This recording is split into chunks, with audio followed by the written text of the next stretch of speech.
హల్లెలూయా. దేవుని నామానికి స్తోత్రాలు. ఈ రాత్రి కాల సమయంలో ప్రభు సన్నిధికి కూడి వచ్చిన లైవ్ లో చూస్తున్న మీ అందరికీ నిండు నా హృదయపూర్వకమైనటువంటి వందనాలు. దేవునికి స్తోత్రాలు. ప్రియులారా, ప్రభు ఆలోచన విధానాన్ని నేను చదువుతూ నేర్చుకుంటూ ధ్యానంలో ఉంటున్నప్పుడు నాకు గత కాలములో గత సంవత్సరాల్లో చేసిన వాక్య పరిచర్య అంత లోతుగా అంత ఆధ్యాత్మికంగా నేను అందించలేకపోయానేమోనని అనిపిస్తా ఉంది. ఎందుకంటే ప్రతి శుక్ర శని ఆదివారాలు 2వ తారీఖు నాడు ఆయన ఎంతగానో నన్ను ప్రేరేపించి, ప్రియులారా, మనము ఊరికే ప్రభు సన్నిధికి వచ్చి కూర్చొని వాక్యంతో, ఎందుకంటే వాక్యముతో మనము హృదయాన్ని కడుక్కోలేకపోతే ఎప్పుడు కూడా మరి దేవుని బిడ్డలుగా మనం ఉండలేమని చెప్తా ఉంది. ఈ రోజు ఒక గొప్ప వర్తమానాన్ని దేవుడు మాట్లాడబోతున్నాడు. ఈ గొప్ప వర్తమానం ఏమిటయ్యా అంటే, అమ్మా ఎప్పుడు బాప్తిసం పొందావు అంటే ఆమె చెప్పింది పలానా రోజండి. ఎవరిచ్చారంటే పలానా పాస్టర్ గారండి.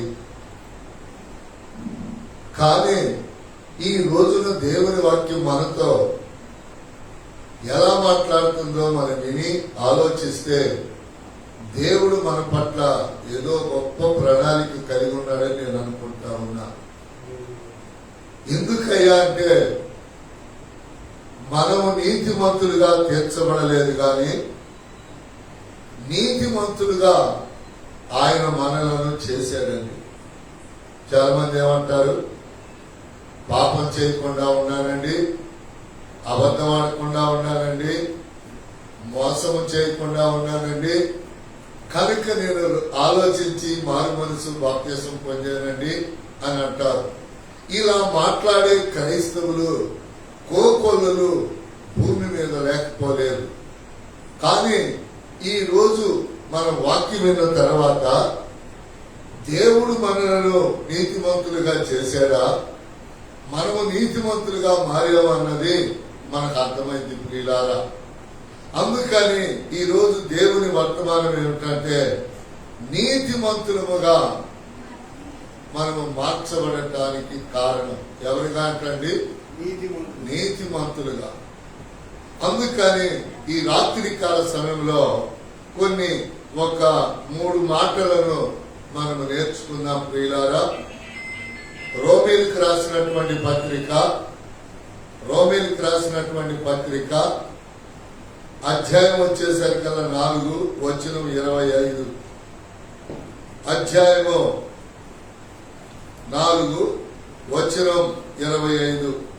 రోమీలకు రాసినటువంటి పత్రిక 4వ అధ్యాయము 25వ వాక్యములో, ఆయన మన అపరాధముల నిమిత్తము అప్పగింపబడి మనము నీతిమంతులుగా తీర్చబడుటకై లేపబడెను. చూశారండి? చూశారా దేవుని వాక్యం ఎలా ఉందో? మనమేమనుకుంటున్నాం ఇప్పటి వరకు ఈ వాక్యం తెలియక, ఈ వాక్యం మీకు ఆత్మీయంగా నేను అందించలేక, మీరు వినలేక మనమేమనుకుంటూ వస్తున్నాం, నేను బాప్తిసం పొందా, నేను మా ఇళ్లలో మొదటిగా పొందా, నేను మారా అని మనం అనుకుంటున్నాం. కానీ మన కొరకు చనిపోయి 3వ రోజున లేపబడ్డ యేసుని మనం జ్ఞాపకం చేసుకుంటున్నాం. కానీ నీతిమంతులుగా మనము తీర్చబడటానికి అక్కడ చూడండి ఎంత చక్కగా రాస్తున్నాడు. ఆయన మన అపరాధముల నిమిత్తము అప్పగింపబడి మనము నీతిమంతులుగా తీర్చబడటకై ఆయన లేపబడ్డాడండి. ఎంత గొప్ప మాట అండి. చాలు, ఒక్క మాటే చాలు ఈ రాత్రికి. ప్రభు చిత్తం. ఎందుకయ్యా అంటే ఆయన లేపబడ్డాడు కనుక ఆయన మూడో దినాన మరి ప్రజలకు చెప్పింది ఆత్మ దేవుని స్వారూప్యంలో ఆయన చేయగలిగాడు కనుక దేవుని పిల్లలారా ఈ వాక్యాన్ని మనం ఎన్నిసార్లు చదివినా ఆనందము సంతోషమే. ఎందుకని రోమీయులకు రాసినటువంటి పత్రిక 4వ అధ్యాయం చివరి వచనములో ఆయన ఏమంటున్నాడంటే 25వ వచనములు మళ్ళీ ఒక్కసారి చూడండి. ఆయన మన అపరాధముల నిమిత్తము చాలే దేని నిమిత్తం అంట? మన అపరాధముల నిమిత్తం, మన పాపముల నిమిత్తం ఆయన అప్పగింపబడి మనం నీతిమంతులుగా తీర్చబడుటకై ఆయన లేపబడ్డాడు. చూశారండి, ఈ రోజు నుంచి ఇంకెవరు కూడా నేను మంచిదాన్ని, నేను మారాను, నేను నీతిమంతుడిని, నీతిమంతురాలని అనుకోకూడదు. అమ్మా, చాలా మందికి తెలియన మర్మాలు దేవుడు మనతో మాట్లాడుతున్నాడు. చాలా మంది ఏమనుకుంటారు తెలుసా? నేను ఎప్పుడో మారానండి, నేను ఎప్పుడో బాప్తిసం పొందానండి, నేను ఎప్పుడో కడగబడ్డానండి. కానీ వాక్యం ఏం చెప్తుంది? బాప్తిసం అనే నీతి నీవు ధరించటానికి ఆయన 2000 సంవత్సరాల క్రితమే ఆయన సశరీరుడిగా లోకానికి వచ్చి పసిబాలుడిగా ఆయన సేవ చేసిన దినాలు ముగించి తన ప్రాణాన్ని మన కొరకు పెట్టి మరలా నేను సజీవుణ్ణి అని ఆయన తిరిగి లేచాడని, ఆయన లెగవటానే చూశారండి. అందరూ జాగ్రత్తగా నా వైపు చూస్తే మీకు మంచి మాట చెప్తాను. చూడండి, చాలా మంది టీవీ సాక్ష్యాలు ఎలా ఉంటుంది అంటే 15 సంవత్సరాలుగా పిల్లలు లేడండి, 15 సంవత్సరాలుగా వ్యాధండి, బాధండి. ఇలాగా ఇవన్నీ మనకే కాదు, హైందవుల్లో పోతున్నాయి, ముస్లింస్ లో పోతున్నాయి, క్రైస్తవులో పోతున్నాయి. హైందవులు కలిగి ఉంటున్నారు, ముస్లింలు కలిగి ఉంటున్నారు, కానీ క్రిస్టియన్స్ కూడా కలిగి ఉంటున్నారు.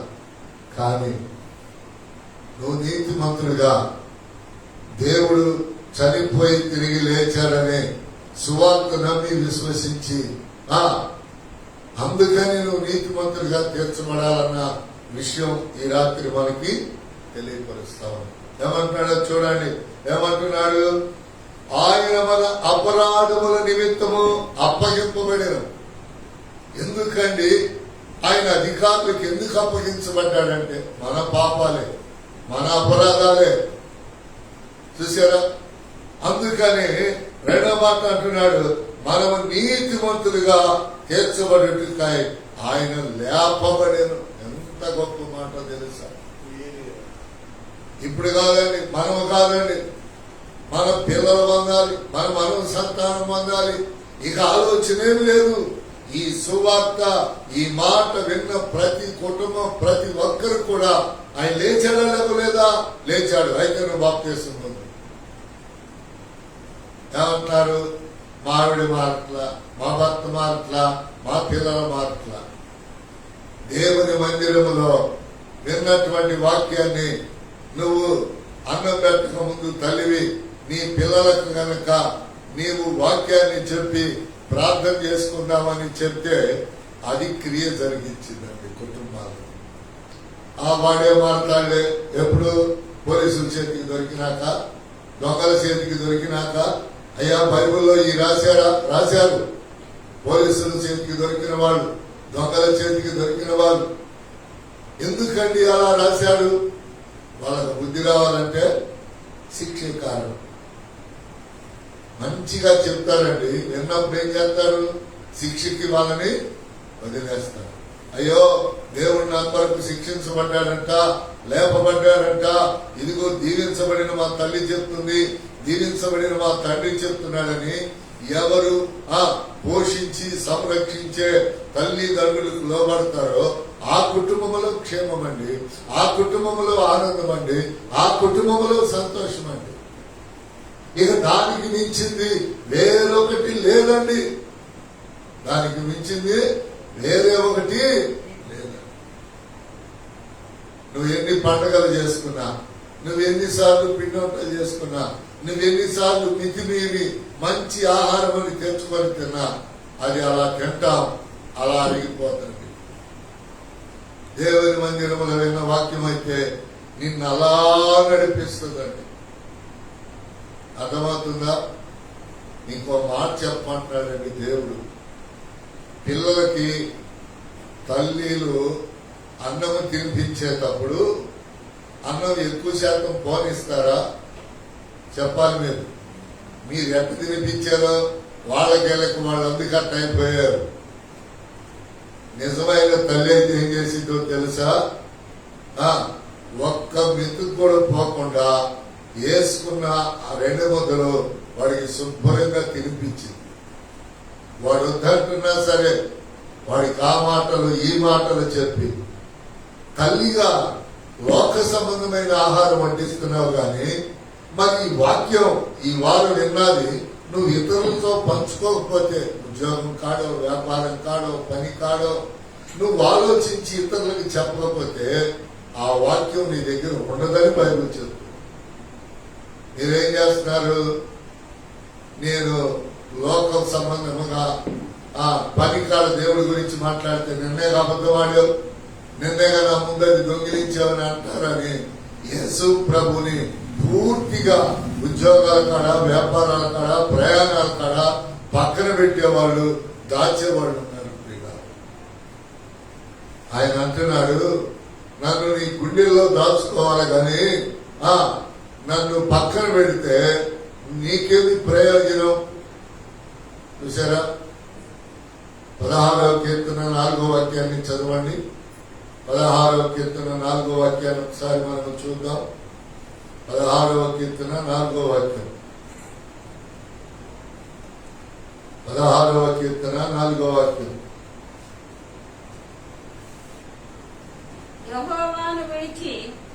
యెహోవాను విడిచి వేరొకను అనుసరించు వారికి శ్రమలు విస్తరించును. ఏంటంట? శ్రమలు.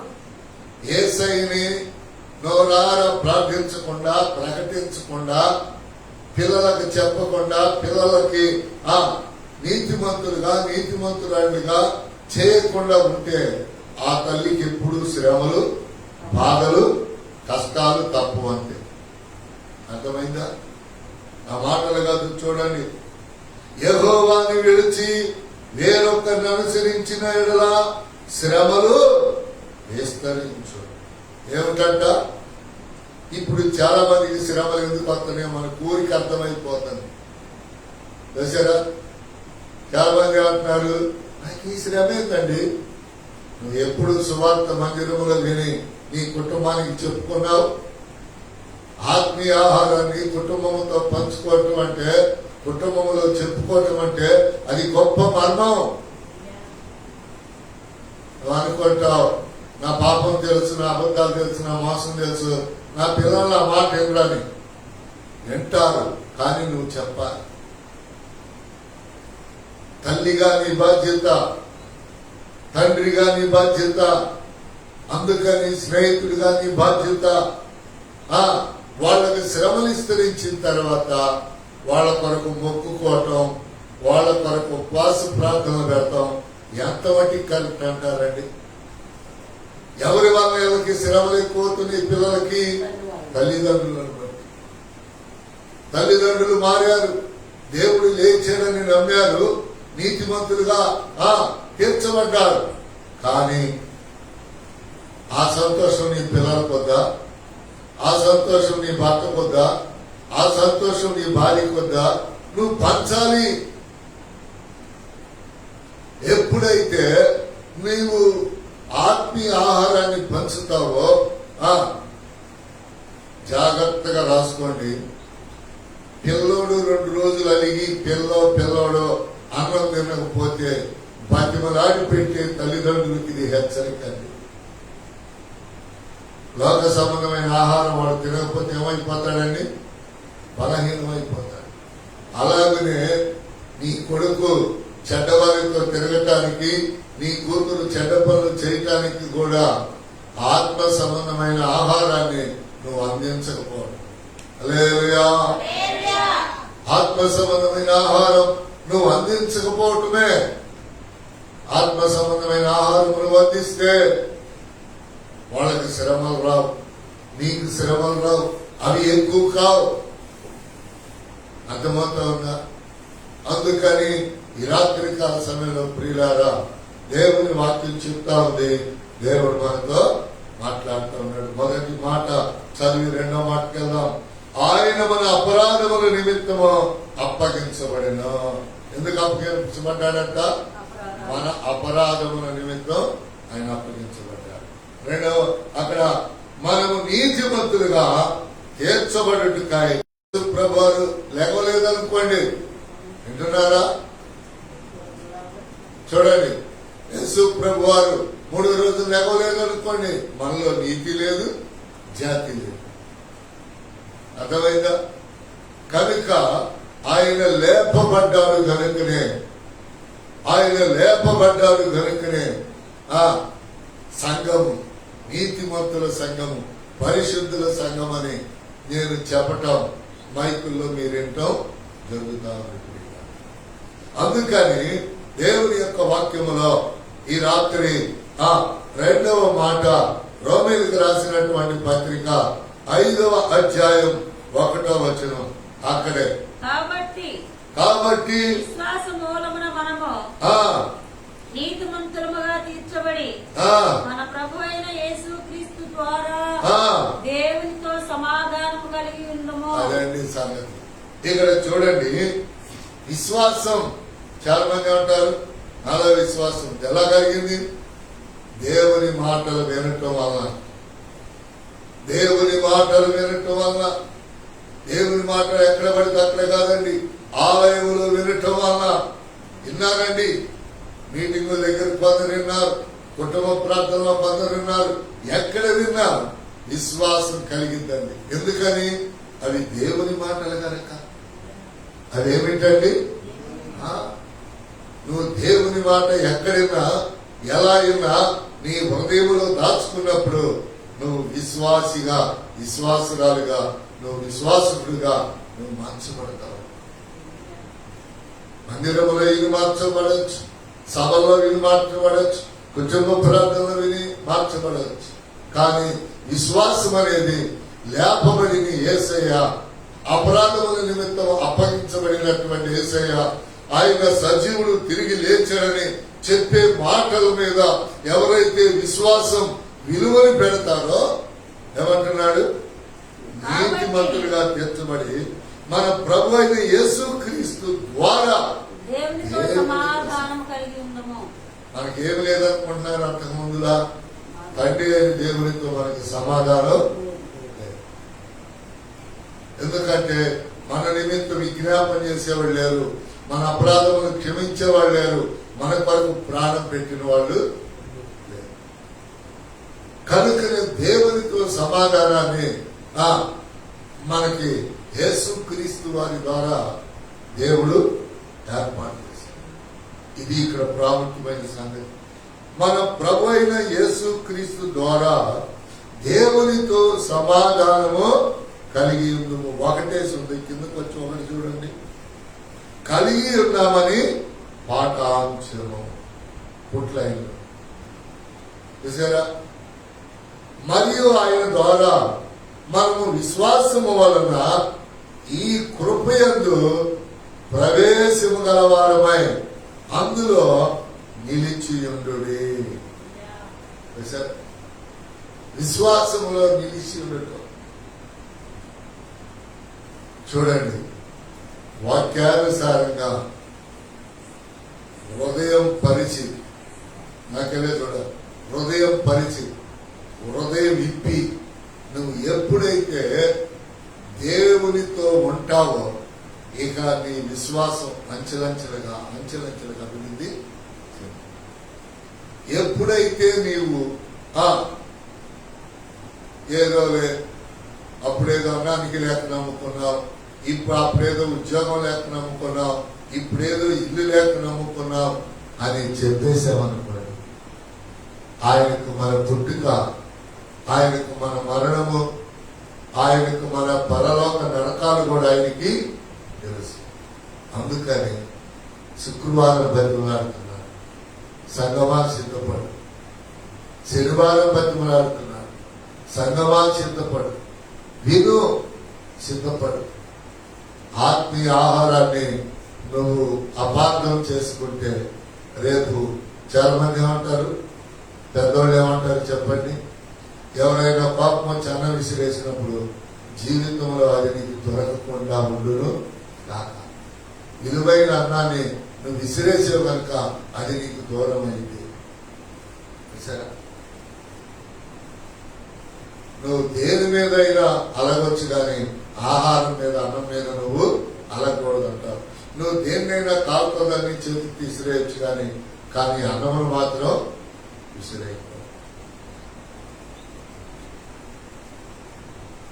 ఈరోజు ఒక ముసలాయి నాతో చెప్తున్నాడు, అయ్యా చూడు, ఆయనకు మరి ఏమనిపించిందో నన్ను చూసి, అయ్యా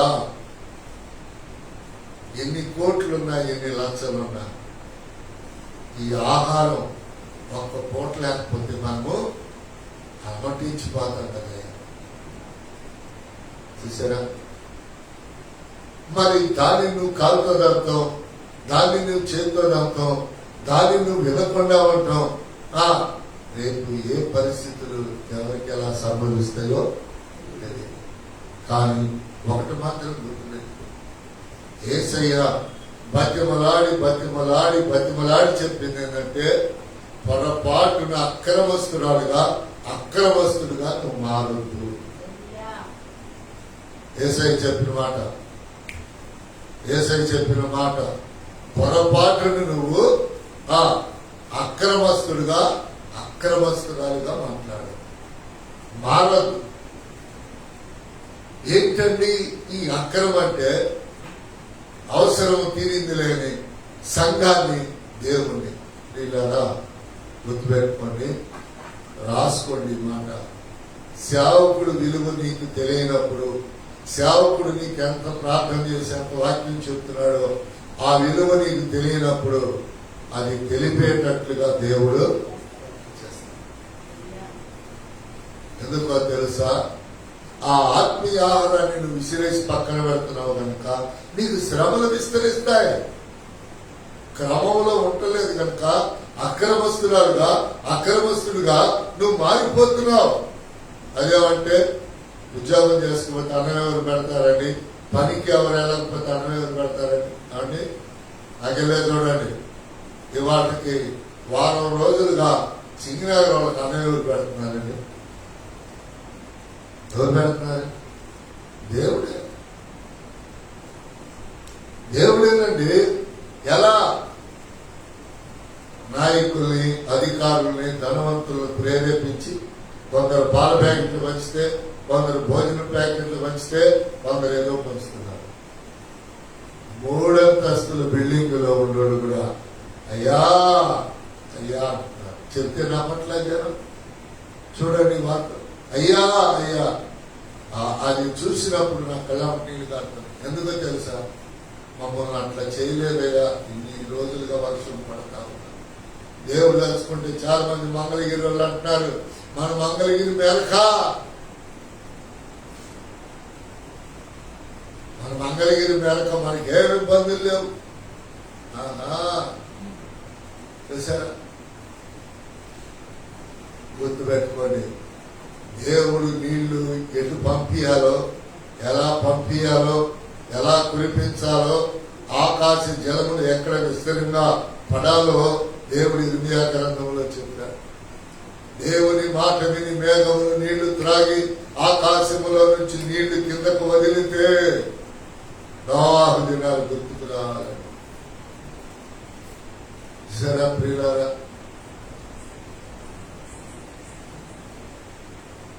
కొడుకేటో కొట్టుకెళ్ళాడంట, బజార్లోకి వచ్చి తండ్రితో కొట్టుకుపోయాడు. 3 రోజుల తర్వాత వాళ్ళు తడుచుకొని ఏడ్చుకుంటూ, చనిపోయావు అనుకున్నాను కొడుక, చనిపోయావు అనుకున్నా డాడీ. ఎందుకు భాషకరాల విషయాలు మనకు అంటారు?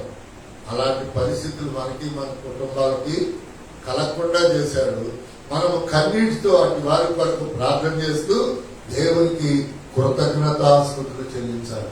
ఎందుకు మనం అలా చేయకుండా ఉన్నందుకు. హల్లెలూయా.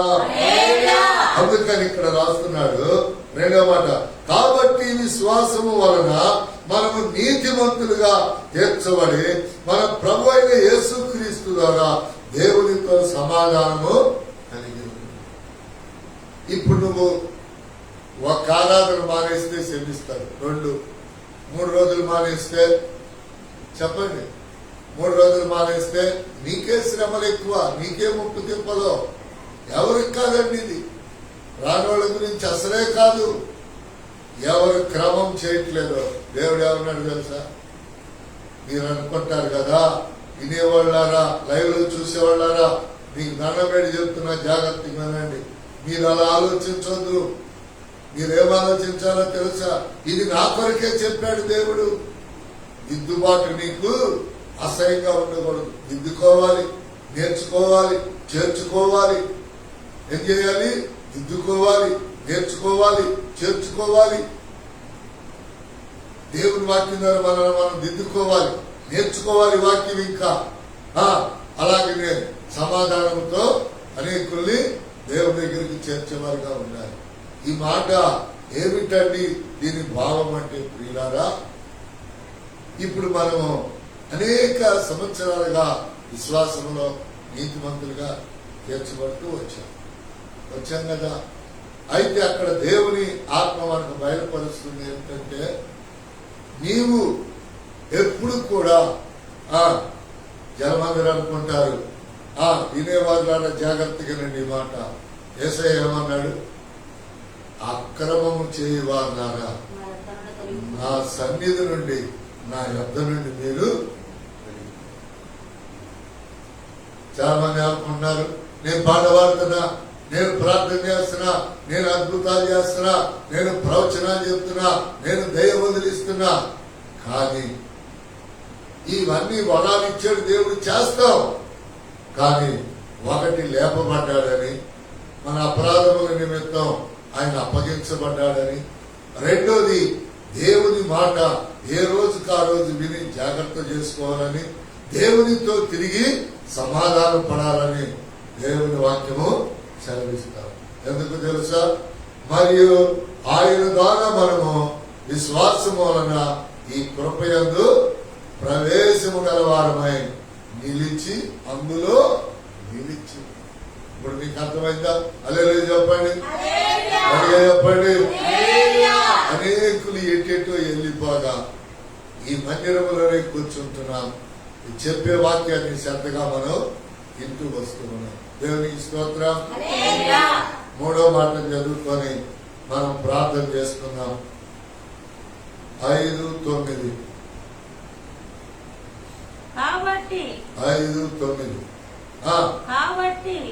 కాబట్టి ఆయన రక్తము వలన, అదిగదిగదుగు ఆయన రక్తము వలన ఇప్పుడు నీతిమంతులుగా తీర్చబడి మరింత నిశ్చయముగా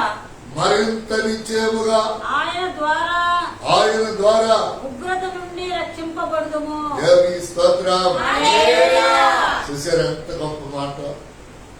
రేపు ఈ లోకమంతా, అయ్యా నేను అందుకని రాలా మందిరానికి, అయ్యా నేను ఎందుకని దూరం అయ్యా. అబ్రహాము కుమారుడు ధనవంతుడు చెప్తున్న సంగతులు అదే అక్కడ. ఏమని? అయ్యా మీకు డబ్బులు ఇచ్చారు, ఆశీర్వదించబడ్డాను, వ్యాపారం చేయటానికి వెళ్ళాను, ఆదివారం నాడు వాళ్ళందరూ వచ్చి నాతో వ్యాపార సంగతులు మాట్లాడారు, అందుకే నేను ఆరాధనలో పాల్గొంటున్నాను. దేవుడు అన్నాడు, అక్రమము చేశావు. చూసారా? దేవుడు అంటున్నాడు, అక్రమము చేశావు. ఆరాధించకుండా, దేవుని విషయాలలో దేవునితో నడవకుండా నువ్వు ఉంటే అది అక్రమం. ఎందుకో తెలుసా? ఎంత చక్కని మాట చదువుదాం. కాబట్టి ఆయన రక్తవాన్ని ఇప్పుడు నీతిమంతులుగా, మొదటిగా ఏంటి? ఆయన అప్పగించబడ్డందుకు నీతిమంతులుగా మార్చబడ్డాం. రెండోది విశ్వాసము ద్వారా నీతిమంతులుగా మార్చబడ్డాం. మూడోది ఆయన రక్తం ఆయన రక్తం ఆయన అప్పగించబడకపోతే, ఆయన కల్వరి శిలువలో ప్రాణం పెట్టకపోతే నీతి లేదు, బాప్తిసము లేదు, తిరిగి లేకపోవటం లేదు, పరలోకము కూడా. అందుకని దేవుని సన్నిధిలో ఉన్న అనేకుల్ని దేవుడు ఏమన్నాడంటే, మీరు అక్రమం కనుక చేస్తే నా దగ్గర ఉంటుంది, నా సన్నిధిలో పొరపాటున నిన్ను బట్టి ఇంకొకరు, నిన్ను బట్టి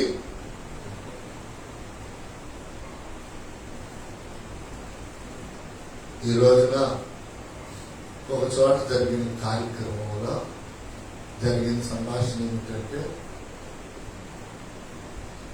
వాళ్ళ చర్చిలో కలెక్షన్లు, ఎలక్షన్లు అన్నీ ఉంటాయి. ఆ ప్రకారం ఓ పాస్టర్ గారిని తీసి వేరే ఊరేసి ఇంకో పాస్టర్ గారిని ఆ చర్చికి వేశారు. చర్చికి వేసిన పాస్టర్ గారు ఆలస్యంగా వచ్చాడు. ఆ తీసేసిన పాస్టర్ గారు పెద్దల కాడు వచ్చాడు. ఆయన వచ్చి కొంచెం ఆ పెట్టి అట్ట పెట్టమని ఎట్టు పెట్టమని, ఎందుకంటే ఇదివరకు నేను అన్ని విషయాలు కలుగు చేసుకునేవాడిని, అక్కడ పడితే అక్కడ ఇప్పుడు కలుగు చేసుకోవట్లేదు, మౌనంగా ఉండి చూస్తాను. నాకు దేవుడు ఏదో ఒకటి నేర్పి పంపిస్తాను. ఈ లోపల సంఘ వాళ్ళ 10 మందిని వేసుకొని చర్చి పాస్టర్ ఆయన కళ్ళు తిరిగి చూసి, ఎవరిని ప్రార్థన చేశాను, మీరు ఆశీర్వాదం, నువ్వే ఇవ్వ ఆశీర్వాదం చూసారు, నువ్వే ఇవ్వు, నువ్వు అసమాధానం. నేను ఒకటే చెప్తాను, సమాధానం కలిగిన దేవుడు మనం అలేలో చెప్పండి. ఆ ఇంటి వాళ్ళకి చెప్పాను, మీ మందిరాల్లో ఇది సహజం, నెమ్మది కలిగి ఉంది. ఎందుకంటే ఆ కుటుంబం దుఃఖంలో ఉంటే ఆ సంఘం వాళ్ళు 7 మంది అసలు ఆయన ఎందుకు పిలిచావు, తీసేసారుగా, పంపించారుగా, ఈయన వేసారుగా, మరి ఈయన ఎక్కడికి పోమంటావు? తండ్రి చనిపోయి పుట్టిడు దుఃఖంలో ఉన్న సహోదరు కాళ్ళని నిలబెట్టుకుని నేను చెప్పాను, నెమ్మది కలిగి నీకేం పర్వాలేదు, దేవుడు కార్యం చేస్తాడు. సేవకుడు మన ఎడకొస్తే ఏం జరగాలండి? ఆశీర్వాదం, నెమ్మది, సమాధానం. నేను ఎప్పుడు కోరుకుంటా అంటే, నేను అడుగు పెట్టినా, మంచినీళ్ళు తాగినా, వాళ్ళ ఇంటికి వెళ్ళానంటే ఈ 3 నాతో ఉండాల్సింది: నెమ్మది, సమాధానం, ఆశీర్వాదం. చూసారా, వీళ్ళేం చెప్తారు? ఐక్యతగా ఉండి సేవ చేద్దాం అంటారు.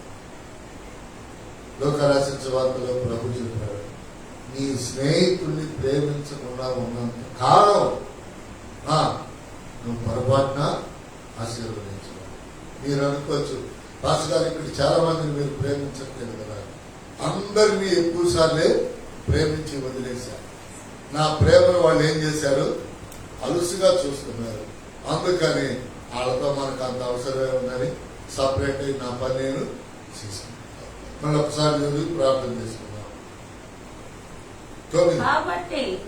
కాబట్టి ఆయన రక్తము వలన ఇప్పుడు దేవుని రక్తం వల్ల ఇప్పుడు నీతిమంతులుగా తీర్చబడి మరింత నిశ్చయముగా ఆయన ద్వారా ఉగ్రత నుండి రక్షింపబడుదుము. దేవునికి స్తోత్రం. ఇక్కడ గొప్ప మాట ఏంటో తెలుసా? నరకము నుండి తప్పించబడటానికి మాట. హల్లెలూయా. ఏమంటాడు? ఉగ్రత. ఒకప్పుడు పసిబాలుడిగా వచ్చినటువంటి యేసయ్య రేపు ఎలా అవుతున్నాడు? యోధా గోత్రపు సింహం. ఒకప్పుడు పాపుల కోసం వచ్చిన యేసయ్య రేపు పరిశుద్ధత కలిగిన మనిషిని సంఘములో చేర్చుకొని ఎత్తుకొని తీసుకుపోతాడు. దేవునికి స్తోత్రం. ఈరోజు ఒక విషయాన్ని నేర్చుకున్నాను నేను. ఏంటో తెలుసా? 3వది, ప్రజల దగ్గర, మనుషుల మధ్య విస్తారమైన గొర్రెలు ఉన్నాయి, కానీ వాటిల్లో ఒకటి వేనింది. ఆ చిన్న పిల్లని ఆ గొర్రెల కాపులు ఎత్తుకొని నడుస్తా ఉన్నాడు మెయిన్ రోడ్లో. ఆ చిన్న గొర్రె పిల్ల ఎవరి కోసం చూస్తుంది? తల్లి కోసం. అరుస్తుంది, చూస్తుంది. కానీ ఈయన దాన్ని గట్టిగా ఇట్లా గుండెల మీద ఆనించుకొని నడుస్తా ఉన్నాడు. కనిపించింది. గుండెల మీద విశ్వాసుల యొక్క బాధ్యతలు భారాలు. ఎందుకో తెలుసా? దేవుని వాక్యాన్ని మించి మనం ఆలోచించకూడదు. దేవుని వాక్యములో ఉండి మనం ఆలోచించినట్లయితే ఏ దినం అంట? ఏ దినం? తల్లి జాడ పిల్లక లేక ఆ ఉగ్రత దినము రోజున మనము సంఘములో నుంచి రక్షించబడాలి. ఒకప్పుడు లోకములో నుంచి రక్షించబడాలి. ఒకప్పుడు దేవుని మాటలు విని బాప్తిసము ద్వారా రక్షించబడాలి. ఇప్పుడైతే దేని చేత? పరిశుద్ధులు సంఘము కోసం. ఎవరు పరిశుద్ధులు? దేనికోసం? పరిశుద్ధ సంఘము కోసం వస్తున్నాడు కనుక మనము 75% పరిశుద్ధత కలిగి ఉండకపోతే పొరపాటును ఎత్తబడమని ఈ రాత్రి మీకు తెలియపరుస్తూ మందిరములో సమయం దొరికినప్పుడల్లా ప్రార్థన చేసుకుంటాం. నిమిషం చేస్తే సార్ నిరభ్యంతర కార్యాలు దేవుడు చేస్తాడు. దేవుడి మాటలు దీవించి ఆశీర్వదించి ఆయన అక్కడికి మనల్ని సిద్ధపరిచి ఉగ్రత దినాన తప్పించబడినట్లు ఆయన ఆత్మ మనలను చేయుగాక. ఆమేన్. హల్లెలూయా.